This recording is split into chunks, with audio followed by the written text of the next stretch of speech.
Previously in part 1. Non-negotiable, I'm here at this time every single week, and she loves it and she won't ever change it. Takes on board the majority of concepts of Ayurveda. From the class you're with, how did you find the transition to In yoga we call it pranayama, and I would also use those breath rhythms throughout the practice at times. I would sometimes use mantra, and you know what you sent us on our list. Basically, I walked past my mum's room and I was just on my phone. It was just like this sort of, sounded like the hacker in rugby. It was just like this sort of like, that's awesome. I don't even know how to explain it. And I was stood at the door. I was like, and I looked around the corner. I was like, "She right?" I was like, "What's going on there?" Because I had no idea what was going on at the time, or if she was on a class. That's so cool. So we use a lot of chanting, and and you'd like, probably what? just think, "What?" Well, okay. So I'll just offer this to you now. Do you speak on an inhale or an exhale? Speaking of exhale, don't you? Do you? Try it for yourself. I don't know. Yeah. There's your. That's my point. So Right. how long have you been in your body? 21, nearly 22 years. So you had to think about that. Yeah. I still don't know. I think you speak on an exhale. Try speaking on an inhale. Yeah. Got it? Yeah, got it. Okay. So when we're so that's just that's one simple thing about your breath. So you learned that just immediately, and that's just like, I didn't know that. There's a lot Hadn't to even it. think about that. Do you see? Yeah. So if you get into cold water, how would you breathe? Oh, I actually I do box breathing when I Okay, get the into a 4-4. cold. Yeah, 4-4. Okay. When I get in, and then Okay. I focus. Okay. And then like after a minute, I can kind of just. I Yeah. don't need to focus on my breathing after a minute. I don't know why. Okay. I probably should do, but then I just end up talking to my mum because we've started doing it together now. I know. Oh, She said she I couldn't love her believe into she. it. That's awesome. Yeah. Mum literally couldn't even like put her foot in the seat. She just gets like unbelievably cold. Yeah. But like, you know, people like, I'm freezing. It's Her like overwhelming. body would Yeah. literally just like Yeah. go into shock, even if she just went in the sea. And then I got her in an ice bath at like 10. I think it was like 10. And she was like panicking. And then she's just stuck with it. And then we did one the other day. It was like 6 or 7. And I told her it was like 2 minutes 30 and it was 4 minutes. And then she was like, "Let me know when I'm at 3 minutes." I was like, "Yeah, you're nearly there." And then she did like bless her. 4, and she was like so happy with herself. Yeah. But That's she awesome. sees the benefit of it. It's like Yeah. insane. We talk about this all the time. Cold water therapy. I've said I know this you're to the you, same. big time on it. So that's the thing. So you're already you're aware of that 4/4 rhythm, but when I had to say to you about what are you breathing on, you had to go, oh, when talking, you're talking on an exhale. So what I notice is people's breathing patterns. So like, for instance, if I would sit with you and do sort of, like a pranayama session, at the beginning of class, I just get everyone sit, breathe. But I'm going to give you a rhythm so that you've got a check-in point. So I might say, we'll inhale 4, and then we'll exhale 8. Or I might say, we'll inhale 8, and we'll exhale 4. Or we might breathe 8-8, or we might have a pause. There's so many different pranayamas. And it's setting up the foundation for the way the practice is going to go. So if I'm setting up a practice where I want the breath to be, and I'm going to mention something called the vayus, which are the, I won't go into a whole explanation, but there's so many systems. It's scientific in its approach, I can promise you that. And the vayus allow you to move the prana into areas, to move it in a sort of, downward way. You've got apana, you've got prana, you've got udana, vyana. This is what I'm saying. It's complex. Yeah. So when I'm working with the breath, I'm thinking, what does this person need? When I've got a group, I've got to move the energy as a group. So when I start the class, I'm kind of watching how everyone's coping with that initial breath rhythm. Yeah? Mm-hmm. I miss being able to hear it on Zoom. So what I've had to do is develop a new skill set to kind of go like this, and I'm not looking at them, I'm looking at them going, right, okay, this person's fidgety. That's cueing me. Are they still? Are they fidgety? Are they restless? What's going on? So I'm looking at all of their body signs, which I'm picking up on, because that's what I have to work with now, which is an interesting aspect. So I wouldn't have used that before. Surely that's quite hard, assuming myself, I'm very restless with my ADHD. Yes. It's like, what happens if you do have someone who comes into class and they are just like me? I can pick it up. Pick it up because of my daughter. Yeah, true. Because of my daughter. I feel like I'd just be sitting there like twitching, everyone else really silently. I'll just be like looking around and then you'll be like, what are you doing?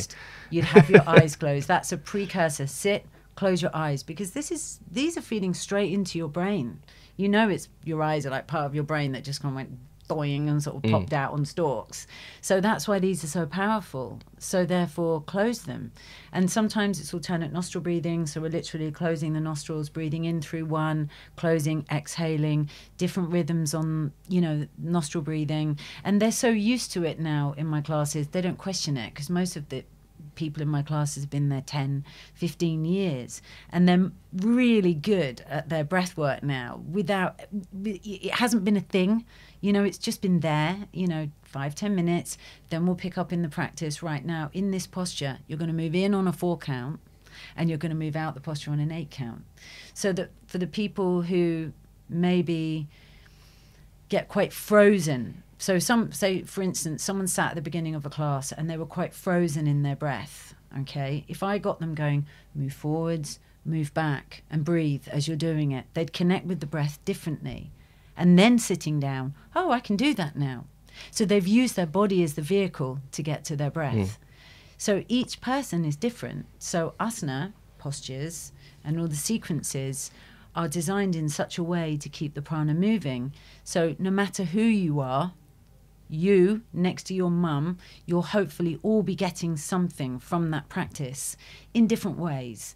And normally the practice is a bit, oh, I love that. And they go, oh, yeah, I love that. And I go, right, well, you don't need to do that practice. You need to do the one you don't like, you know, which is, why do I need to do that? Because it's telling you something in your body that needs addressing. You know, as soon as I'm very quick to pick up on resistance. You know, I can see it immediately. And even if I'm in a space with people, if I go up to them, I can tell people who go, don't come near me. Just read the energy. You pick it up. That's really interesting. It's there. We're having a guy on the podcast, one of Joe's good friends, called Jamie Clements, in a few weeks. And his whole thing is literally breath work. Everything he does is breath work. And we were talking before, you said he was battling some of his own mental health problems. And everything he's kind of conquered has come from breath work. I can completely understand that. How powerful sort of is it to people out there who haven't done breath work? Like what is it that makes it so powerful? Does it sort of release endorphins, or is it? Well, yes. I mean, like, you know, depending. So the longer exhale is soothing. So when you were saying you were doing 4-4 breathing, okay, that's balance. That's very stable. So you're creating stability between the inhale, the exhale, the hold on the inhale, the hold on the exhale. Inhale 4, hold 4, exhale 4, hold 4. That's what you're doing, yeah? Okay. So I saw it by the Navy SEALs once, and I was like, I'll be trying that. I'll be trying that. It's good enough for them. It's good enough for me. And it's a really stable breath rhythm. So if I've got someone with a lot of anxiety, I'd be saying, work with a long exhale. But then you've got to watch that person and go, am I taking them, is it too long? You know, and then holding the breath, we call it kumbhaka. And so holding the breath, is that actually making them quite anxious? Because the exhale is soothing, and the inhale, if you think about it, when you're born, the first thing you do, it's life-giving, is you take a breath. And before you die, the last thing you do is you exhale, you let go. So there's a huge amount of psychology that's connected to the breath. So you've got to be careful. You apply the breath, firstly, quite sensitively, mindfully, and you see how someone does with something like a 4-4 rhythm. You're clearly comfortable on that. Then you start playing with different rhythms to see how they work with that. My biggest check-in point when I've done a practice, always, and your mum will know this, how did you sleep? And you see, I work very much with the chakra system as well. Sorry, I'm going to keep coming up with all these terms like what? Yeah, please explain. So please explain. The chakra system is very much part of the Tantra system. So we store so much of our let's just call it the swamp, the gunk in the 2 lower chakras, earth and water. Okay, so if you're doing long exhales and you're breathing correctly, when you inhale, you soften into the belly, you relax the pelvic floor.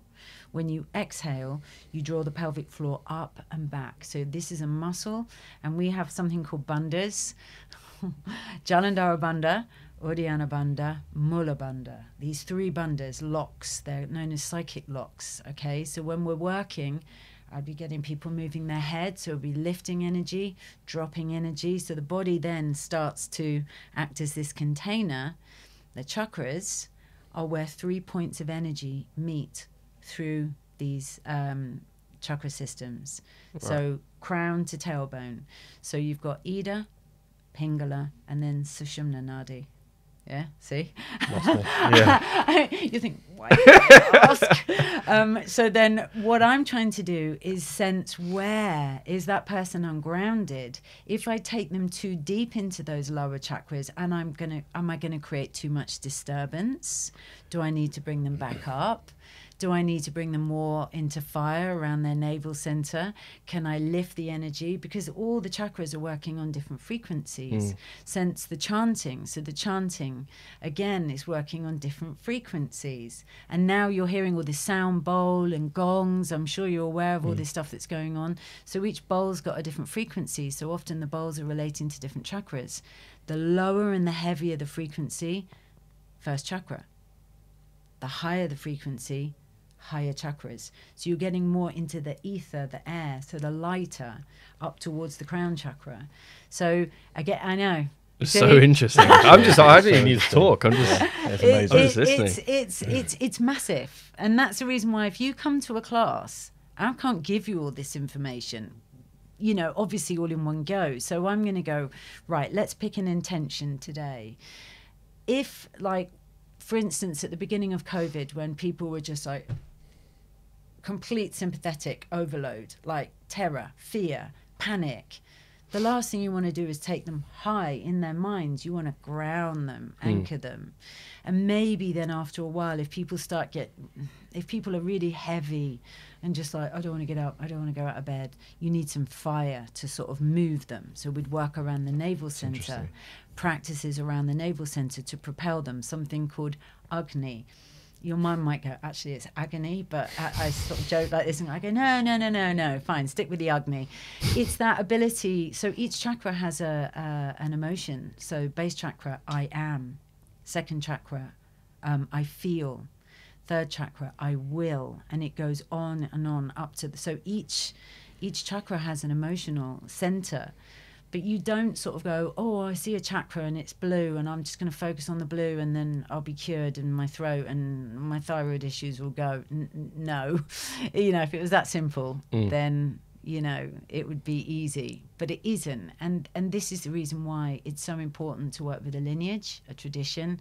And I work with my teacher and have done for many, many years, precisely so that I am always checking in, going back to learn more, develop more. It's never ending. You never go, right, I've got here now. I'm in nirvana. I can go home now. Yeah. You know, it's an experience. You're experiencing. And what you're trying to do is become a witness to your own experience. So you're using the mind to get behind the mind. So that's where the self-regulation and all the work. And I mean, it really is. This is why I study Tantra. It's hard work. Yeah. It's never ending. So coming back to the breathwork space, I think it is every individual that you work with, are they individual themselves and how they respond to it? So everyone needs different. Okay, that's interesting. Yeah, right. But then they're all responding and they're all having their own experience. Okay, so fine. That's really cool. The thing is that, and that's the thing, is that you're offering different things. And because they've gone, well, when I did this last time, I had this experience. I'm like, well, are you the same person today as you were a month ago, a week ago? No, you're not. You know, all your cells have renewed, have changed, everything's different. So what you've got a check-in point of going, well, I felt like that last time, but now I feel like this. That's cool. Yeah, that's interesting, because you coming back to what you said in the very beginning about finding the right teacher, and you seem very hot on that. Yeah. Finding the right person to work with, because whether you can dig out people you know or not, probably not. But I think there are a lot of people in that space who either sort of claim to be something they aren't, and they're selling something. Yeah. And maybe it's a prescribed thing for everyone to buy into, when actually you're saying it's complete opposite of that. Every person reacts very differently to certain things. Yeah. That's interesting. And you've got to be able to manage that in a space, and that's why I don't like big classes. I never have. And I've always kept my classes, really, the maximum I want in a space is 20, really, because then I can't read people well enough. I can't facilitate. And there's an immense amount of holding that goes into that space as well. And you know, it's don't do this work if you're not passionate, committed, and invested as a teacher. I'm saying, as a teacher, don't just think, oh, be a yoga teacher, that sounds cool. You know, yeah, we'll just om and bong and peace and love. It's just, no, don't do it. You know, it's just, you know, just don't do it, because you have the potential to be so powerful in someone's life, and you know, and not. Then the next thing that comes in, and this is a real dance as well for the teacher and the student. Don't get into this guru stuff. Just don't. Just don't. Okay, it's. Yeah. It's a very diluted space, though, isn't it? That's why people can get a bit lost and finding the right thing that works best for them. They think it's going to be the answer to all their prayers, and the answer to all their prayers is themselves. All you're doing is directing them back to themselves. Everyone's got the answers within them, but they've lost their way, and all you're doing is giving them a roadmap. It's like, here it is. You can find your way back. It's like both my daughters, which I'm very proud to say, do yoga, which my youngest has been doing yoga with me, and she's just coming up, well, she's 25, and my eldest is just coming up to 29, literally in about the next week or so. And it's given them, and of course there's going to be, oh God, Mum does yoga, I'm just so not doing yoga, you know, because it's that, isn't it? And so I was really, don't push it. If you show people, you don't tell them, they get, what's she doing? Why is she doing that? Well, she looks all right. She seems to be doing quite well. And therefore, just you embody what you are, and people will naturally kind of go, I want some of that. You know, why is she doing proofs this? in the pudding? Yeah.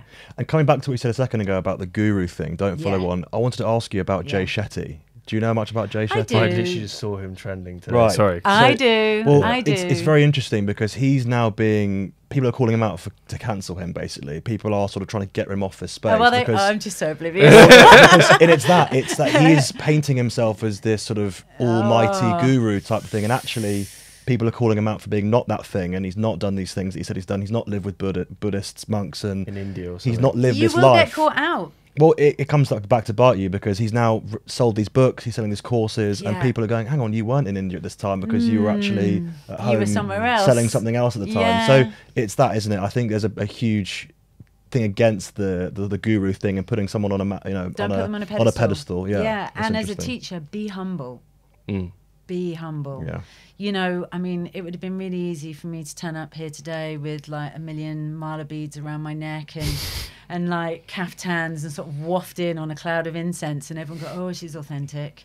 You know, and I'm not. I've got white heel boots on and a pair of flared jeans and a top. You know, it's like, it's be real. Yeah. Be who you are. You know, don't try and pretend to be something that you're not. You will get caught out. You know, and my lot know, they see me up there at Denham in that freezing water, covered in mud and slime and duck all over my face, and going, oh, okay, morning, you know, and it's that, isn't it? And it's just sort of saying to people, come on, let's go swimming together, let's share experiences together. It's not, yoga's yoga, fitness is fitness. Don't get them muddled up as well. That would be another thing I would say. Yoga is yoga. Stop trying to make yoga a fitness. You will be strong, you will have all the whatever you want from it, but don't make it something that it's not. You know, keep your exercise separate. I swim, I walk, I do all sorts of things. You were saying this I can't remember when you were talking about this whole kind of multi-dimensional approach to, it's that. I love functional training. I knew people who were pull check practitioners and that approach as well, and I love that. I love the functional aspect of it, and I think that gets lost sometimes in yoga. It's functional as well. Well, it should be. Well, the way I teach it is very functional, and that's why people, if they're rehabbing injuries, can be in the space, because I'm giving them the cues for that. Like I've had loads of people, frozen shoulder, I've got all of those knee replacements. They're all in the class, but they're all modifying, and they've learnt their modifications, so they can still have a really good practice, but not injure themselves, you know. And that's the key, I think, more than anything. Yeah. But then, you know, like I say, going back to this guru thing, don't get caught up in it. I wanted to come back to the cold water and the cold water therapy side. You swam the Thames Marathon. I did. How was that? Yeah. Cold. No, I love it. I mean, I was in a wetsuit for that because they're quite fixated on that. They don't allow many skins. They don't allow a lot of people to swim the marathons because safety. Yeah. They know you've got buoyancy in a wetsuit. I did it in 2:19, and it's quick. That's really quick, isn't it? Yeah. No, not 2:19 minutes in 2019. Oh, I was going to say. I see. I was like, no, what? That's quicker than okay, most you want people. times. Okay, so I wanted to get in under 4 hours. That was my time. So it's 14K. Yeah. So it's from Henley to Marlow. I was really determined because I'd never done 14K before. It's like anything. You do a marathon, it's like running a marathon. So 2019 year, I did it in 3 hours 45, and to come in, to come in under that, my sort of, but I didn't have any watches on. I don't wear any timing devices, nothing. I just wanted to swim, and I just thought, if I do it, I do it. If I don't, I don't. Doesn't matter, you know. So I'm not distracted, going, oh no, I didn't get that. You know, again, I just enjoy the swim, go past the swans and the this and a few other, you know, people on the river who are paddleboarding and wave and enjoy it, you know. And when I came out the other side, the first thing was, what was my time? And they went, I was like, yeah. And that was my sort of thing. Awesome. That was my push, but I'd never done that distance before, so that was a real buzz to sort of do it quickly as well. But you put the training in and you'll do it, you know. And I was training for that, you know. What advice would you give to people looking to start sort of cold water therapy or even cold water swimming as you do? We just sit in a Lumi ice bath, but in terms of actually swimming, what advice would you give to them? Start in the middle of summer when it's warm. And ease into it. Yes. Yeah. So, like, for instance, you don't have to be the best swimmer. You can put a floaty around you. So I swim at Denham, which is really that's near me. Okay, and Denham's phenomenal lake. I love Denham. Wonderful community.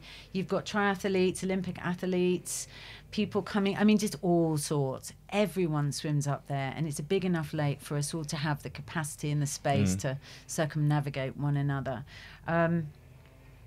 Start when the lake's warm. The warmest lake I've ever known it get, which was in that really hot summer, was about 25. Now, Really? bearing in mind a pool's around about 28, so that... It's still quite cold then. But to me, everyone's going, oh, it's really hot, isn't it? You know, and actually you lose the buzz of the cold water, okay? So I didn't know this when I first started sort of open water swimming. At first I was like, oh my God, it's just so cold. Shit, I'm not getting in there, you know, and get me out sort of thing. And then slowly you acclimatise. It takes years. Yeah. And I was just like your mum, like terrified of the cold. So I'm going in now at 8 degrees and swimming for about 40 minutes. So That's I'm doing crazy. about 2K at 40, sort of around about 8 degrees. It's closed at the moment. So as soon as it opens, I will be going in a wetsuit. And once it gets to about 15, then the wetsuit comes off because I want to swim. If you're just going in to get the cold water, then you can go in and you can stay for as long as you want to stay and then you're out. But I want the swim. I want the movement and to feel that I've moved, you know. So if I'm going all the way up there, I want minimum 2K, which is 2 laps of the lake. Okay. And then in the summer, I'll do as many laps because I like endurance swimming. So I need both. I love the cold and I like the swim. So Win-win. Works together, yeah. So yeah. So your love of swimming, that's when you were born a swimmer, you said. I mean, you Pretty said much, you always loved it. Yeah. Where did your fascination, where did your love of open water swimming change from being in the pool and I'm in the pool galas now. and stuff? I would say I started just under a decade ago in open water. Okay. And the love of open water is because there's no turning. You just continue swimming. Yeah, and I don't like, I mean, it sounds so random to sort of, at first when you get in, you go, I can't see anything. Because you put your face in the water and it's black. But, you know, and in a pool, there's the line. You're Safe. just following. Yeah, it's safe. Yeah. And you're in a huge body of water. I feel like I panic. Most people do. A lot of people do. Yeah. A lot of people do. And then their breathing goes, ooh, and they start, and then that's it. Cold water shock. forget even cold water shock, you've gone into complete like shock, panic. You need to get out at that point, because it's only going to go one way, and that's not a good way. So you need to get out. I guess it's also conducive with your yoga to be able to breathe in the water so the as well. two work together. Yeah. They're perfect bed mates, if you like, yoga and swimming, because your breath informs your swimming informs. They just work so well together, and you're getting strength and resistance training, and every single muscle in your body is working. If you're doing, you know, a couple of hours swim, which I do, yes, and I love it. I still find that crazy. Yeah, and it's a huge amount of strength. Hi guys, I hope you enjoyed part 2 first and foremost. If you are across YouTube, make sure you like and subscribe and do comment below. It really, really helps the channel out loads. Here's what you can expect in part 3. Enjoy. Each individual needs a different process to kind of go with this. You also have done 40 years of Tai Chi. Yes, get them in their legs. So that's my Tai Chi background. So strength here, grounding, that sense of being able to